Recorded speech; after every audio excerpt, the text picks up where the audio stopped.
ॐ अज्ञानतिमिरन्दस्य ज्ञानञ्जनशलाकया चक्षुरुन्मिलितं येन तस्मै श्रीगुरुवे नमः।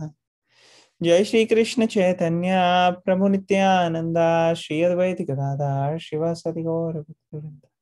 हरे Krishna Krishna Krishna Hare Hare, Hare Rama Rama Rama Hare Hare. Hare Krishna. Welcome everybody. 6th chapter 45th shloka Bhagavad Gita का कर रहे हैं।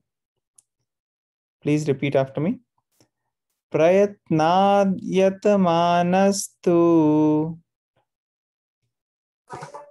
प्रत्यानाद्यतमानस्तु योगी संशुद्ध किल्बिषा योगी संशुद्ध किल्बिषः अनेक जन्म संसिद्धस् अनेक जन्मेय संसिद्धस् ततो याति परां गतिम्।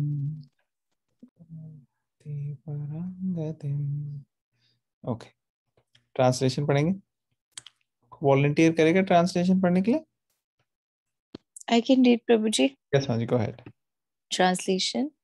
And when the yogi engages himself with sincere endeavor in making further progress, being washed of all contaminations, then ultimately achieving perfection after many births of practice, he attains the supreme goal.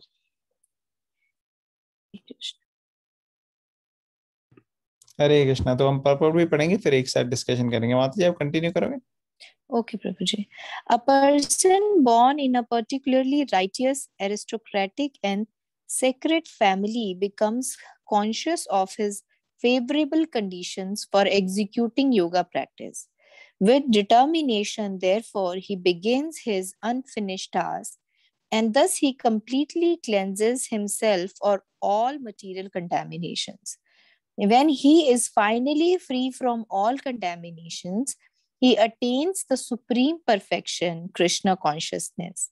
Krishna consciousness is the perfect stage of being freed from all contamination.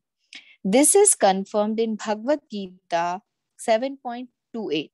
Yesam tvam antagatam papam janmanam जाननां पुण्यकर्मणां ते द्वन्द्वा मोहा निर्मुक्ता भजन्ते मम दृढ़ाव्रता. After many births of executing pious activities, when he I lost the screen. When one is completely freed from all contaminations and from all illusory dualities, one becomes engaged in the transcendental loving service of the Lord. Hare Krishna. Hare Krishna. Thank you माता जी for reading. तो थोड़ा सा हम step back करके पिछले shlokas read करेंगे ताकि सबको पता लग जाए क्या हो रहा है, and then we'll go forward.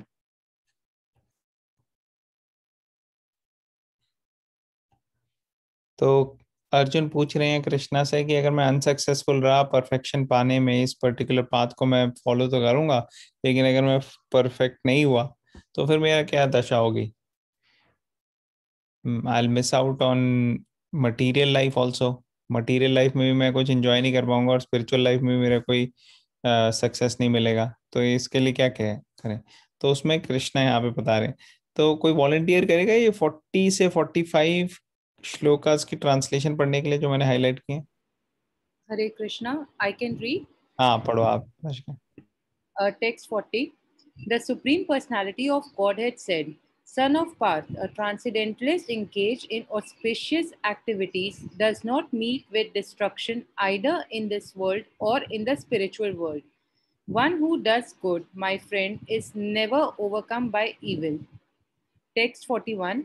The unsuccessful yogi, after many years of enjoyment on the planets of the pious living entities, is born into a family of righteous people or into a family of rich aristocracy. Text 42. or if unsuccessful after long practice of yoga, he takes his birth in family of transcendentalists who are surely great in wisdom. Certainly, such a birth is rare in this world. Text 43. On taking such a birth, he revives the divine consciousness of his previous life, and he again tries to make further progress in order to achieve complete success, O son of Kuru. Text 44. By virtue of the divine consciousness of his previous life, he automatically becomes attracted to the yogic principles even without seeking them. Such an inquisitive transcendentalist stands always above the ritualistic principles of the scriptures. Text 45. And when the yogi engages himself with sincere endeavor in making further progress, being washed of all contaminations, then ultimately achieving perfection after many, many births of practice, he attains the supreme goal. Hare Krishna. हरे कृष्णा। तो ये कृष्ण यहाँ पे बता रहे हैं कि जो योगी होता है, he engages himself with sincere endeavour in making further progress. वो ऐसे ही प्रोग्रेस करता रहता है, एक जन्म से दूसरी जन्म करते करते करते करते उसको तब तक वो प्रोग्रेस करता रहता है जब तक उसको सुप्रीम गोल नहीं मिल जाता। तो अर्जुन का क्वेश्चन था कि अगर मुझे सुप्रीम गोल ना मिला तो मेरी क्या दशा होगी, मैं फिर वहीं का वहीं हो जाऊंगा। कृष्ण कह रहे नहीं नहीं, आपने जितना डिस्टेंस क्लियर कर लिया है, आप नेक्स्ट लाइफ में वहीं से स्टार्ट करोगे जब तक आप अपना गोल कवर नहीं कर देते। तो प्रभुपाद यहाँ पे पर्पट में एक्सप्लेन कर रहे हैं Persons born in particularly righteous, aristocratic, or sacred family become conscious of his favorable condition by executing yoga practice with determination. Therefore, he begins his unfinished task, and thus he completely cleanses himself of all material contaminations.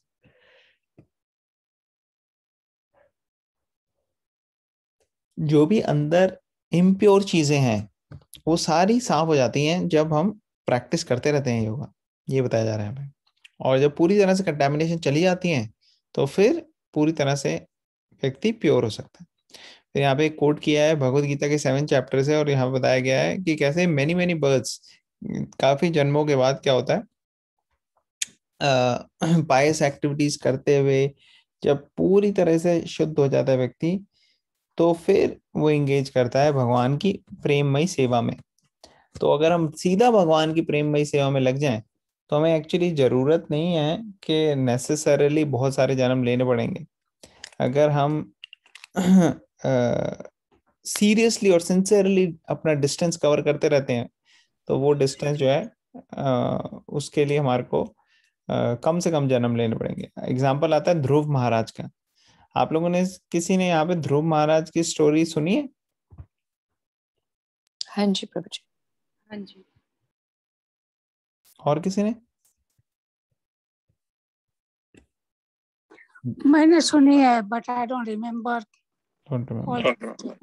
कोई यहाँ पे है जिसको ध्रुव महाराज की story याद नहीं है? और कोई? कि सबको याद है?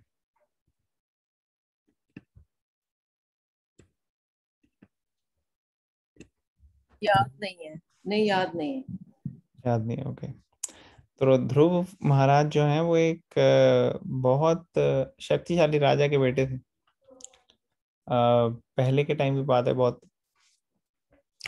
तो एक राजा थे उत्थानापाद, और साक्षात उनका ब्रह्मा जी से कनेक्शन था। ब्रह्मा जी के उसमें थे, क्या कहते हैं, प्रोजेनी में। और जो उत्थानापाद है उनके बेटे, 2 बेटे थे, एक ध्रुवा और एक उत्तम।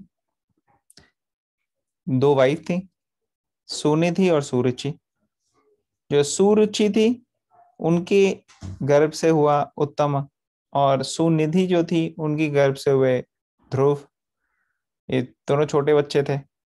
ध्रुव 5 साल के होंगे, और जब अपने पिताजी के साथ वो थे उनके पिताजी जो थे वो अ, राजगद्दी पे थे और उनका बेटा आया उनके ऊपर चढ़ने के लिए।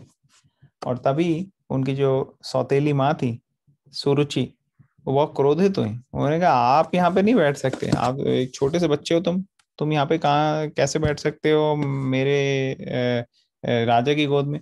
तुम्हें मेरी गर्भ से जन्म लेना पड़ेगा, तभी तुम राजा की गोद में बैठ सकते हो, नहीं तो नहीं बैठ सकते।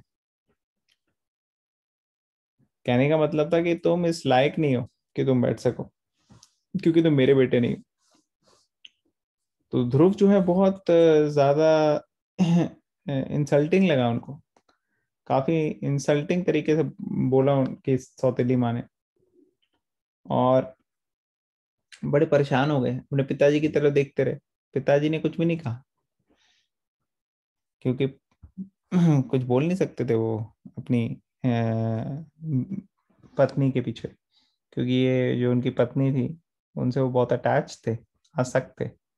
कई बार क्या होता है, आसक्ति की वजह से बोल नहीं पाते। जैसे हम धृतराष्ट्र का भी देखते हैं, धृतराष्ट्र को चाहिए था कि वो दुर्योधन को स्ट्रॉन्ग वर्ड्स में समझाए सिखाए और गुस्सा करे। कई बार गुस्सा करना जरूरी होता है, ऐसे हम्बल नहीं बन सकते कि हाँ भाई दुर्योधन कुछ भी कह रहा है मैं तो हम्बल हूँ। नहीं, ये तो बेवकूफी है। उसी तरह से यहाँ पे भी जो राजा का उसका कर्तव्य है कि गाइड करे अपनी वाइफ को और सही तरीके से अपने बच्चे का प्रोटेक्शन करे। लेकिन यहाँ पे हम देखते हैं तनापाद ने ऐसा नहीं किया, और जो भी उनकी वाइफ ने कहा वो हैंड पैक्ड हस्बैंड की तरह सुनते रहे। तो ऐसे जो बिहेवियर है बिल्कुल इंकरेज नहीं किया गया। और इसकी वजह से जो ध्रुव हैं, छोटे से बच्चे, वो बहुत ज्यादा निराश हो गए, उदास हो गए। वो अपनी सगी माँ के पास गए, उनका नाम सुनिधि।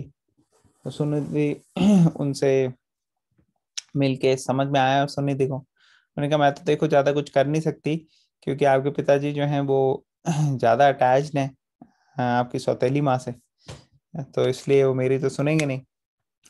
तो उन्होंने कहा लेकिन ऐसे वक्त पे भगवान की शरण ले सकते हो आप, भगवान की। तो उन्होंने कहा कहाँ मिलेंगे मुझे भगवान? उन्होंने कहा मैंने सुना है जंगल जाते हैं लोग भगवान की तलाश। तो 5 साल के बालक वो जंगल चले गए, और जंगल चले गए और पूरी तरह से डिटरमाइंड थे वो कि मुझे भगवान विष्णु से मिलना ही है। उन्होंने कहा कि मुझे अपने ग्रेट ग्रैंडफादर ब्रह्मा जी से भी ज्यादा बड़ा राज्य चाहिए, और भगवान की तरफ बढ़े वो। अब उनको नहीं पता था क्या प्रोसेस है, उनको नहीं पता था किससे मिलना होता है, उनको नहीं पता था गुरु चाहिए नहीं चाहिए क्या चाहिए, मगर वो डिटरमाइंड थे। कहा जाता है ना, where there is a will there is a way. There's a way. Where there is a will there is a way. तो यहाँ पे हमने देखा कि ध्रुव महाराज की एक बहुत ही स्ट्रांग विल थी, उनकी डिजायर थी कि ऐसा किया जाए। तो अपने आप रास्ता खुलता गया। उनको नहीं पता था कि कौन क्या प्रोसेस है, लेकिन भगवान ने देखा उसकी डिटर्मिनेशन और बड़े प्रसन्न हुए, और उनकी लाइफ में नारद मुनि को भेज दिया। और नारद मुनि ने भी पहले उनकी परीक्षा ली। नारद मुनि ने कहा अरे आप बालक हो, यहाँ देखो जंगल में। और तब जंगल में वो 5 साल के बच्चे गए जब जंगल बहुत घने होते थे। आजकल तो कोई जंगली जानवर नहीं है, सब एंडेंजर्ड है, लेकिन पहले सारे जंगली जानवरों से भरे होते थे जंगल, एकदम डेंस घने। और जब ध्रुव महाराज गए वहां पे डरे नहीं, उनका गोल फिक्स था कि मुझे भगवान से मिलना है बस। और जब नारद मुनि आए उन्होंने टेस्ट किया, उन्होंने कहा देखो ऐसी छोटी मोटी बातें होती रहती हैं, आप घर चले जाओ, इन चक्करों में कुछ नहीं रखा है, यहाँ क्या करोगे? तो ध्रुव महाराज ने कहा कि आपकी जो सलाह है ना वो मेरे दिमाग में अटक नहीं रही, वो मुझे सही नहीं लग रही, समझ नहीं पा रहा मैं। मेरे को तो भगवान से ही मिलना है, अगर आप मुझे मिलवा सकते हो तो ठीक है, नहीं तो आप अपनी दिशा में जाओ, हम अपनी जगह जाएंगे। तो काफी डिटरमाइंड थे। तो नारद मुनि जो है काफी खुश हुए, प्रसन्न हुए। तो नारद मुनि ने प्रोसेस दिया कि क्या प्रोसेस करना है, क्या उन्होंने डूज डोंट्स ऐसे पूरा बताया। और कुछ ही महीनों में साक्षात भगवान के दर्शन हो गए ध्रुव महाराज। तो इसलिए कहा जाता है कि ध्रुव महाराज की जैसी डिटर्मिनेशन हो अगर व्यक्तियों की, तो हम ज्यादा से ज्यादा अपना स्पिरिचुअल सक्सेस इसी लाइफ में कर सकते हैं। हमें जरूरी नहीं है बार बार बार बार जन्म लेके पोस्टपोन करने की। जैसे कई स्टूडेंट्स होते हैं वो एक ही क्लास में 3-4 साल लगा देते हैं, पास ही नहीं होते, पास ही नहीं होते, पास ही नहीं होते। तो हमारी भी कुछ वही हालत है कि हम इतने जन्मों से अटके हुए हैं। अभी हमारे को सीरियस हो जाना चाहिए ताकि हम पास कर ले, और पास करने के लिए सीरियस ध्रुव महाराज के जैसा डिटर्मिनेशन होना बहुत हेल्पफुल होता है। That is the only way. तो हमें डिटरमाइंड रहना चाहिए और पूरा प्रोसेस को अच्छे से फॉलो करना चाहिए। तो यहाँ पे बता रहे हैं कि अगर डिटर्मिनेशन से हम तरीके से हम फॉलो करते हैं, तो अगर कुछ बच भी जाता है इस जन्म में, तो नेक्स्ट जन्म में काफी अच्छी डेस्टिनेशन होंगी जहाँ पे इंसान परफेक्शन हासिल कर सकता है। तो हम यहाँ पे स्टॉप करते हैं। किसी का कोई क्वेश्चन, कमेंट या कोई पॉइंट है इस श्लोक में?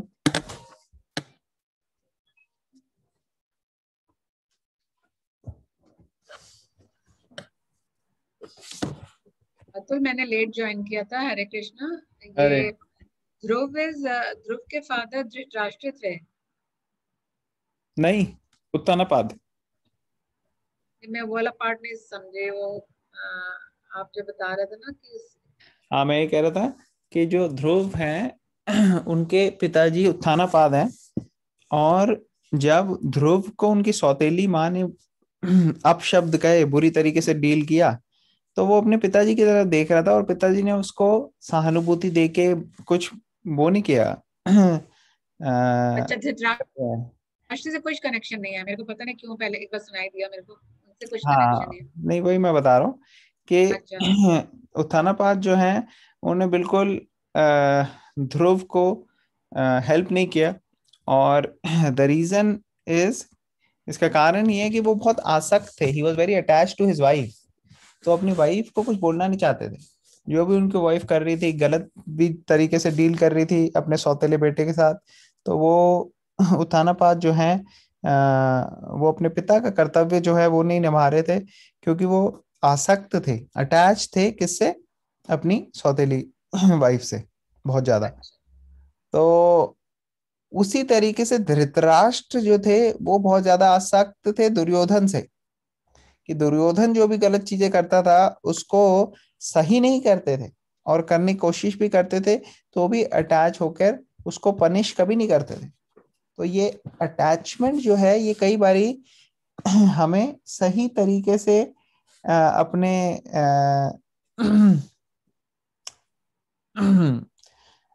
डीलिंग्स, हमारी जो डीलिंग्स है बाकी लोगों के साथ, इसमें हमें गलत दिशा में ले जाती है। तो इसलिए हमें ध्यान रहना चाहिए कि जब हम अटैच्ड होते हैं तो गलत डिसीजन लेते हैं। इसलिए अगर हम मटेरियल वर्ल्ड में अटैच ना हो बल्कि कृष्णा से अटैच हो, तो फिर हम सही डिसीजन ले सकते हैं। कृष्णा के साथ अटैच्ड होंगे तो सारे लोगों के साथ हम सही तरीके से डील कर सकते हैं, जो हमारी एक्चुअल क्या कहते हैं रिस्पॉन्सिबिलिटीज है, ड्यूटीज हैं, उनको बैलेंस्ड वे पे निभा सकते हैं।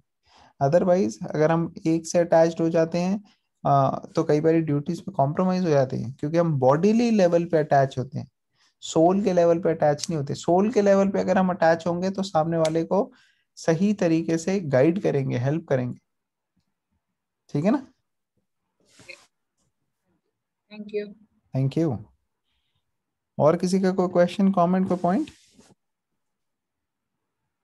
ऑलराइट। प्रभु जी, फिर वो जब जंगल में चले गए उससे आगे थोड़ा समझ में नहीं आया। उसके बाद नारद मुनि मिले उनको जंगल में, कृष्णा ने भेज दिया नारद मुनि को। और हाँ जब जी। वो नारद मुनि आए उनके पास, नारद मुनि ने कहा अरे घर में ऐसी छोटी मोटी चीजें होती है, वापस चले जाओ, यहाँ कहाँ जंगल में रहोगे, इतनी प्रॉब्लम्स आएंगी, तकलीफें आएंगी, ये वो। उन्होंने ध्यान नहीं दिया ध्रुव ध्रुव महाराज ने। उन्होंने कई अच्छी बातें बताई नारद मुनि ने, लेकिन कहा नहीं, मेरे को तो भगवान से ही मिलना है। तो जब उनकी डिटर्मिनेशन देखी तो फिर नारद मुनि ने कहा ये व्यक्ति ऐसा है, इसको सही में चाहिए भगवान। फिर उन्होंने उसको ऐसा प्रोसेस दिया, मंत्र दिए, ये सब दिया जाप करने के लिए, जिससे ध्रुव महाराज कुछ ही महीने में भगवान से मिल मिल पाए, देख पाए भगवान को फेस टू फेस। समझ में आया? हाँ जी प्रभु जी, thank you. Thank you. Okay, और किसी का कोई क्वेश्चन? क्लियर हो रहा है ना सबको? ओके, नेक्स्ट चलते हैं। तो लास्ट वाला श्लोक इस चैप्टर का जो है वो हम कल करेंगे। हम लास्ट वाला श्लोक कल करेंगे, लेकिन ये वाला आज हम कवर कर सकते हैं।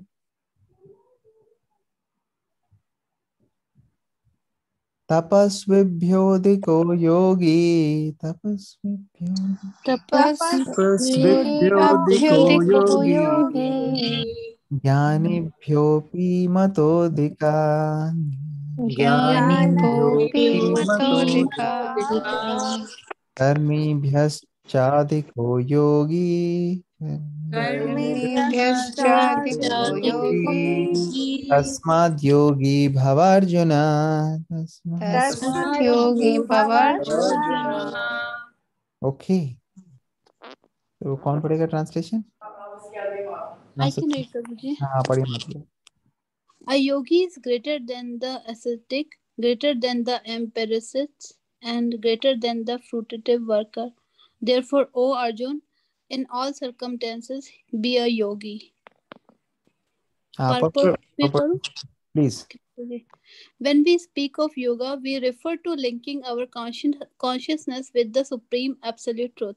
Such a process is named differently by various practitioners in terms of the particular method adopted. When the linking process is predominantly in fruitive activities, it is called karma yoga. When it is predominantly empirical, it is called Gyan Yoga. And when it is predominantly in a devotional relationship with the Supreme Lord, it is called Bhakti Yoga. Bhakti Yoga or Krishna consciousness is the ultimate perfection of all yogas. As we will be explained in the next verse, the Lord has confirmed herein the superiority of yoga, but he has not mentioned that it is better than Bhakti Yoga. Bhakti Yoga is full spiritual knowledge, and therefore nothing can excel it. Asceticism without self-knowledge is imperfect. Empirical knowledge without surrender to the Supreme Lord is also imperfect. And fruitive work without Krishna consciousness is a waste of time. Therefore, the most highly praised form of yoga performance mentioned here is Bhakti Yoga, and this is still more clearly explained in the next verse. Hare Krishna, thank you Wanchu for reading. तो यहाँ पे बड़ी clearly भगवान ने ये बोला है कि योगी बनने की कोशिश करो आप, ठीक है। जो योगी है वो बेटर है, लेकिन योगी जो है वो अलग अलग तरीके के योगा प्रोसेस हो सकते हैं। प्रभुपाद यहाँ पर बता रहे हैं कि योगा मतलब कि भगवान से कनेक्ट होना, ठीक है ना। और योगा प्रोसेसेस अलग अलग तरीके के हो सकते हैं। कर्म योगा में कर्म मतलब फ्रूटिव एक्टिविटीज की इच्छा ज्यादा होती है। ज्ञान योगा में एम्पेरिकल नॉलेज की, ज्ञान प्राप्त करने की वो ज्यादा होती है। लेकिन जो भक्ति योगा है वो प्रिडोमिनेंटली भगवान से प्रेम करने की प्रोसेस है। उसमें ये भगवान को सेंटर बनाते हैं, इसलिए वो जो है वो हाईएस्ट है। और ये इसका अगले श्लोका में और क्लियरली बताएंगे कि टॉप मोस्ट योगी जो है उसकी क्या लक्षण है, तो वो डिटेल में हम कल डिस्कस करेंगे। यहाँ बताएं, Lord has confirmed here in the superiority of yoga but he has not mention that is better than भक्ति। तो यहाँ पे योगा जो है वो बताइए, लेकिन ऐसा नहीं बोला कि ये योगा जो है ये भक्ति योगा से बेटर है, नहीं। क्यों? क्योंकि ये एक्चुअली भक्ति योगा ही है जो हाईएस्ट है। बाकी प्रोसेसेस जो योगा के हैं वो ले सकते हैं, लेकिन उसमें वो प्रोसेस अगर फ्रूटिव वर्क के लिए है, कोई कर्म की कर्म कर्म फल के लिए कोई कर रहा है, तो वो इतनी हाईएस्ट नहीं है। या कोई ज्ञान प्राप्त करने के लिए कर रहा है तो इतनी हाईएस्ट नहीं है।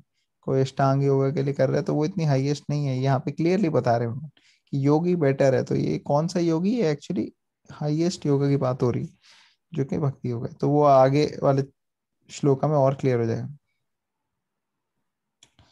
और यहाँ बताया है कि अलग अलग तरह की योगा प्रैक्टिसेस जो हैं वो भगवान से कनेक्ट करने का माध्यम है, लेकिन भगवान से कनेक्शन होना वो सबसे इम्पोर्टेंट है। अगर आपकी आसक्ति है कर्म से, तो आप कर्म करके भी भगवान के साथ कनेक्ट होने की कोशिश कर सकते हो। अगर आपकी ज्ञान प्राप्ति में है तो आप वैसे कर सकते हो भगवान से कनेक्ट, और अलग अलग माध्यम से कर सकते हो। लेकिन मेन चीज है भगवान के साथ कनेक्ट होना। और जो हाईएस्ट योगी है, जो भक्ति योगा जिसकी हम आप बात कर रहे हैं, वो सेंटर बनाता है भगवान को।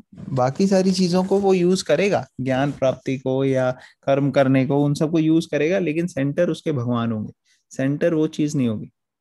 तो ये फर्क है। ओके, क्लियर है? Is that clear? Yes. Yes. Actually थोड़ा लंबा है, हम पूरा तो नहीं कर पाएंगे, लेकिन हम सिर्फ स्टार्ट करेंगे इसको आज, और फिर हम बाकी कल कवर करेंगे, ठीक है?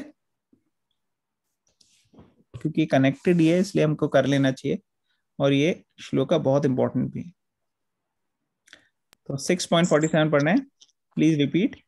योगिनामपि सर्वेषां योगिनामपि सर्वेषां मद्गतेनान्तरात्मना मद्गतेनन्तरात्मना श्रद्धावान् भजते यो माम् श्रद्धावान् भजते यो माम् तमे युक्ता तमो मतः।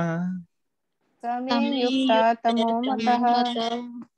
तो ये बहुत इंपॉर्टेंट श्लोक है, इसको आप मेमोराइज कर सकते हैं। कल हम देखेंगे कितने लोग बिना देखे हुए ये श्लोक बोल सकते हैं। अगर पूरा नहीं बोल सकते आप, एक या दो लाइनें कोशिश करो याद हो जाए, और बाकी अगर पूरा हो जाए तो वो वेरी गुड। वैसे इजी है, मुश्किल है नहीं। तो ट्रांसलेशन कौन पढ़ेगा इसकी?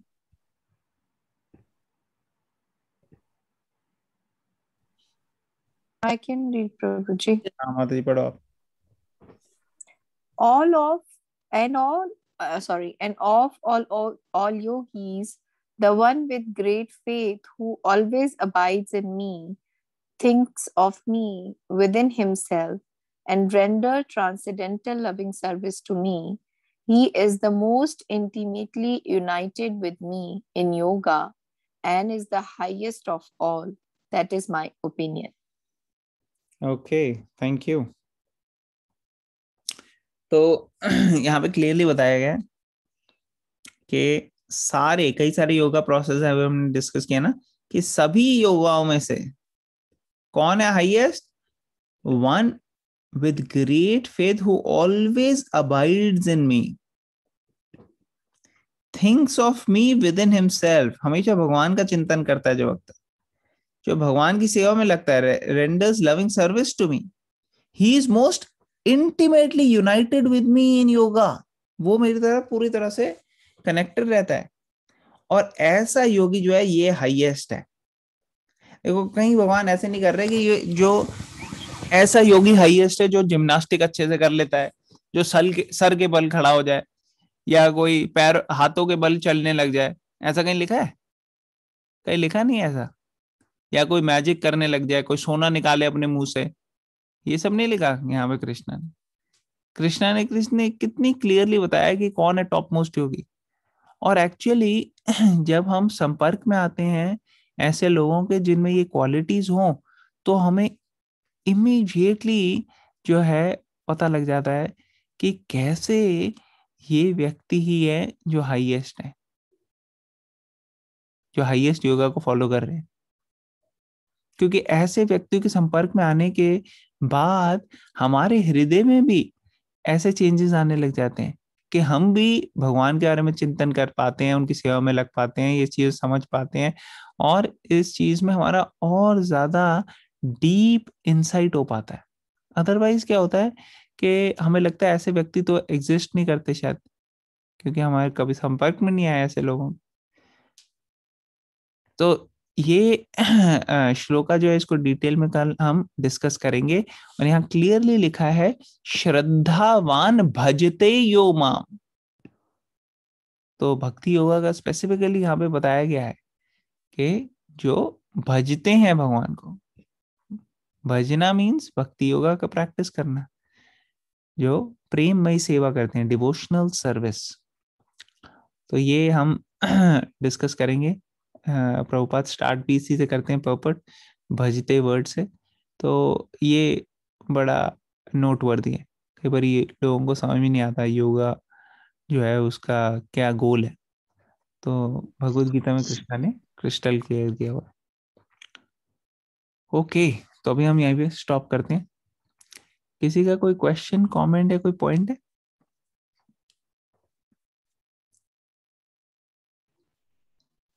हरे कृष्णा प्रभु जी। हरे कृष्ण महाराज। ज्ञान योग और भक्ति योग में क्या डिफरेंस है? ज्ञान योग और भक्ति योग में क्या डिफरेंस है, हमने एक्चुअली ये डिटेल में पहले कवर किया है। ज्ञान योग, भक्ति योग, अष्टांग योग और कर्म योग, इन सब के डिफरेंसेस हमने कवर किए हैं। बड़ा डिटेल में है टॉपिक। आपने पहले वाले हमारे लेक्चर सुने क्या, सेकेंड, थर्ड, फोर्थ चैप्टर वाले? हाँ प्रभु जी सुना तो है, लेकिन शायद पता नहीं। अच्छा, हम फिर कवर करेंगे इसको थोड़ा, ये ना डिटेल में डिस्कशन करेंगे, अभी 5-10 मिनट्स में नहीं हो पाएगा। ठीक है है प्रभु ना? जी। हाँ, अगर आपको शॉर्ट में समझना है तो आप ऐसे समझ सकते हो, जैसे यहाँ पे प्रभुपाद ने लिखा है कि जब इंटेंशन होती है कर्म करने की, मगर लगता है कि भगवान के साथ कनेक्ट करें कर्म को, लेकिन कर्म हम क्यों कर रहे हैं, क्योंकि कर्म हमें अच्छा लग रहा है, तो वो हो गया कर्म योगा, कि हम कर्म कर रहे हैं और हमें भगवान के साथ उसको कनेक्ट करना है, ये हो गया कर्म योगा। लेकिन अभी हमारी अट्रैक्शन कर्म की तरफ है।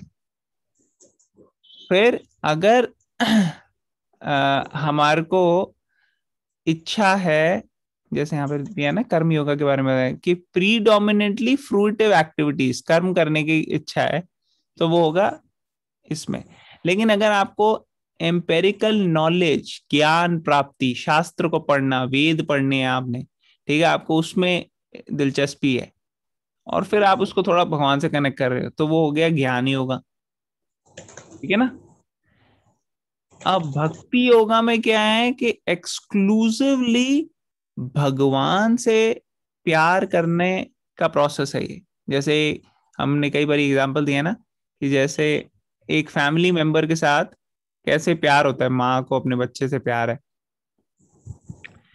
वो नेचुरल प्यार जो होगा उस, अगर माँ का अपने बच्चे से है तो माँ कुछ भी करेगी बच्चे के लिए, जो चाहिए जो जरूरी है वो करेगी। माँ कुकिंग भी कर सकती है, टीचर भी बन सकती है माँ, माँ जो है वो क्या कहते हैं बच्चे के साथ खेलने के लिए स्पोर्ट्समैन भी बन सकती है। माँ का ये इंक्लिनेशन नहीं है कि मुझे इस चीज में आसक्ति है, नहीं, माँ की क्या है इंटेंशन कि प्यार बच्चे से करना है, वो प्रीडोमिनेंट है। और बच्चे की अपब्रिंगिंग के लिए अगर मुझे टीचर बनना पड़ेगा मैं टीचर बन जाऊंगी, कुक बनना पड़ेगा कुक बन जाऊंगी, उसके बाद खेलने के लिए स्पोर्ट्समैन बनना पड़ेगा स्पोर्ट्समैन बन जाऊंगी, तो वो माँ मदर है। तो उसी तरह से भक्ति योगा का जो प्रैक्टिशनर है वो कर्म भी करता है, वो ज्ञान भी ले लेता है, वो बाकी चीजें भी कर लेता है, लेकिन वो सेंटर रखता है भगवान को, जहां भगवान की सेवा के लिए कुछ चाहिए वो करने के लिए तैयार हो। समझ में आ रहा है आपको? यस प्रभु जी। तो बेसिक फर्क यही है कि बाकी प्रोसेसेस में जो इंटरेस्ट है वो प्रोसेस की तरफ होता है, भगवान की तरफ इतना नहीं होता। और भगवान को ऐड करते हैं हम कि भाई पूरे दिन आपने कर्म किया, अब कर्म के बाद आपको पैसे मिले, ठीक है, आपने वो पैसे भगवान की सेवा में लग गए, तो ये एक तरह के कर्म योग होगा। या फिर आप कोई कर्म कर रहे हो जिसको आप डायरेक्टली भगवान की सेवा में लगा सको, वो कर्म योग होगा। लेकिन भक्ति योगा में आप देखते हो क्या चाहिए भगवान की सेवा के लिए वही मैं करूंगा, वो भक्ति योगा हो गया। तो ये कर्म योगा, ज्ञान योगा, भक्ति योगा, इसके बीच में थोड़ा सा बेसिक लेवल पे आप समझ सकते हो क्या डिफरेंस। समझ में आ गया? जी प्रभु जी, तो बिना ज्ञान योग के भी भक्ति योग हो सकता है ना कि नहीं? भक्ति योग मीन्स कि जो भी चीज चाहिए मुझे भगवान की सेवा करने के लिए वो मैं करूंगा। अगर आप भगवान की सेवा के लिए भगवत गीता पढ़ रहे हो और नॉलेज गेन कर रहे हो, तो अब आप ज्ञान तो प्राप्ति कर रहे हो, लेकिन ये एक्चुअली ज्ञान योगा नहीं है, ये भक्ति योगा है। समझ में आ रही है? हाँ प्रभु जी। और अगर आपकी अट्रैक्शन है कि अलग अलग तरह के शास्त्र पढ़ने हैं, वेद पढ़ने हैं, उसमें आपका रुचि हो रही है, या अलग अलग तरह की नॉलेज लेनी है आपने, तो उसमें आप कहते हो चलो स्पिरिचुअल नॉलेज ले लेते हैं, थोड़ा भगवान को भी इंक्लूड कर लेते हैं बाकी चीजों की नॉलेज लेने में। रीडिंग का शौक है किसी को, तो वो उसमें करके तर्क वितर्क करके अलग अलग चीजों की डिस्कशन करके वो ज्ञान हो गया, क्योंकि अब वो ज्ञान प्राप्ति के चक्कर में लगा हुआ है। उसका मेन चीज ये नहीं है कि भगवान की सेवा करनी है, भगवान से अट्रैक्ट करना है, अब उसके अंदर वो ऐड कर रहा है ऐसी चीजें जिससे उसका स्पिरिचुअल एडवांसमेंट हो, तो उससे ज्ञान योग हो गया। मतलब मैं बहुत क्रूड वे में बेसिक लेवल पे बता रहा हूँ ये, इसको और डिटेल में जा सकते हैं, बट एक ले मैन बिगिनिंग लेवल पे मैं आपको जस्ट एग्जांपल दे रहा हूँ। ठीक है ना? जी प्रभु जी। क्लियर हो रहा है सबको?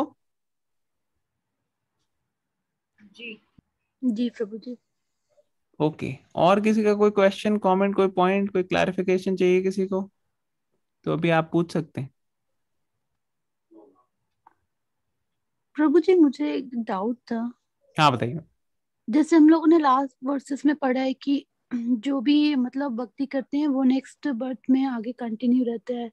तो जो प्रभु जी जो बड़े बड़े भक्त हुए हैं जैसे प्रहलाद महाराज या जो हुए हैं, तो उनकी भी लास्ट मतलब ऐसे था भक्ति, या उन्होंने उसी जन्म में ही सभी उसको अचीव किया?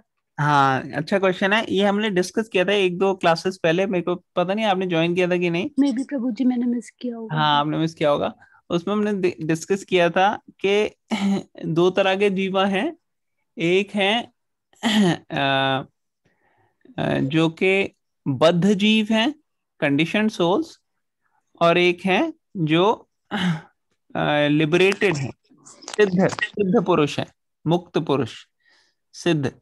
तो जो लिबरेटेड हैं उनके अंदर दो कैटेगरीज के होते हैं, एक होते हैं साधना सिद्ध और एक होते हैं, कौन बताएगा? नित्य सिद्ध नित्य प्रभु जी। सिद्ध। तो जैसे कि नित्य सिद्ध की कैटेगरी में आते हैं कुछ डिवोटीज, कुछ साधना सिद्ध की कैटेगरी में आते हैं।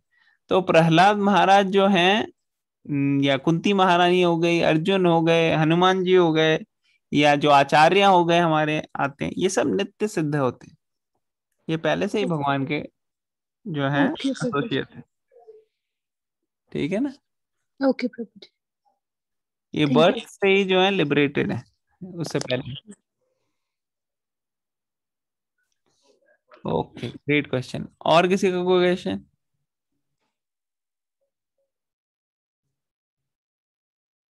Okay, thank you very much everyone for joining.